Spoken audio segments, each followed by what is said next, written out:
Long ago, before books were written, before stories were told around fires, all the stories in the world belonged to the sky god, Nyame. He kept every tale, every lesson, and every wisdom high above the clouds, down on earth. People lived without stories. Children had no tales to guide them. Elders had no wisdom to share. Life was quiet and empty, but among them lived a small spider named Anansi. He was not big, he was not strong, but he was very clever. Anansi watched the people. He saw their sadness.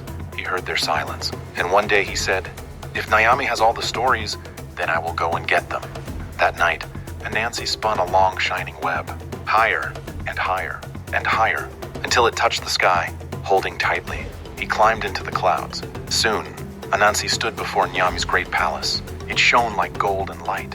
Nyame looked down at him and said, "Little spider, why have you come here?" Anansi bowed and replied, "Great Nyame, I have come for the stories. The people need them." Nyame laughed. "You want my stories?" he said. "Very well. Bring me 3 things. Onini, the great python, Osebo, the fierce leopard, and Moboro, the angry hornets. Only then will the stories be yours." Anansi nodded. "I accept," he said. First, Anansi went into the forest. There, he found Onini, the giant python, sleeping. Anansi said, "They say you are not as long as this stick." Onini became angry. "Measure me," he shouted. As Onini stretched out, Anansi quickly tied him with his silk. Onini was trapped. Next, Anansi met Osebo, the mighty leopard. Anansi dug a deep hole and covered it with leaves. When Osebo walked by, he fell inside. Before he could escape, Anansi tied him. Finally, Anansi faced the hornets. They buzzed loudly. They were dangerous. Anansi held a pot and poured water on himself. "Rain is coming," he shouted. "Hide quickly." The hornets rushed into the pot.